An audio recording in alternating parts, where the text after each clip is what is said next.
Misalnya koperasi didorong kembali.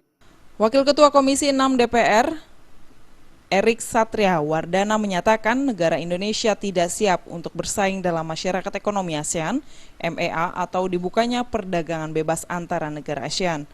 Menurut politisi dari Partai Hanura ini, perlu adanya kerja keras pemerintah untuk segera mempersiapkannya. Erik melihat salah satu ketidaksiapannya masalah regulasi yang masih tidak sehat seperti biaya perizinan yang tinggi dan masih banyak biaya siluman.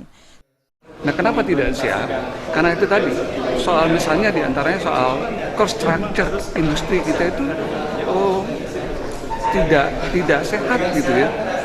Banyak ada inefisiensi dari soal ada biaya-biaya yang tinggi di perizinan, biaya siluman, biaya lain-lain.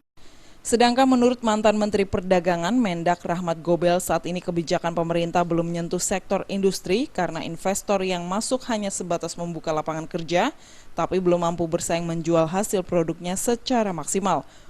Oleh karena itu, menurutnya pemerintah harus selektif dalam memilih dan mengundang investor ke Indonesia sehingga produk yang dihasilkan berkualitas dan dapat diekspor dan bersaing di perdagangan bebas nantinya. Sehingga investasi yang masuk bisa membangun Indonesia yang mampu mendorong pertumbuhan ekonomi Indonesia lebih positif di masa mendatang. Menjadi memberikan kesempatan meyakinkan kepada investor untuk membuat industri dalam negerinya di Indonesia, memanfaatkan pasar dan menjadikan basis produksi baik untuk pasar domestik maupun untuk ekspor. Bisa atau enggak? Bisa, bukan enggak bisa. Kalau domestik ada, kita mesti bilang bagi perusahaan yang kita harus meminta hal itu kepada inilah makanya ketika kita mengundang investor masuk ke Indonesia bukan hanya karena lapangan kerja, kita harus jelas. Dari Jakarta, Wahyu Sadiatmoko melaporkan.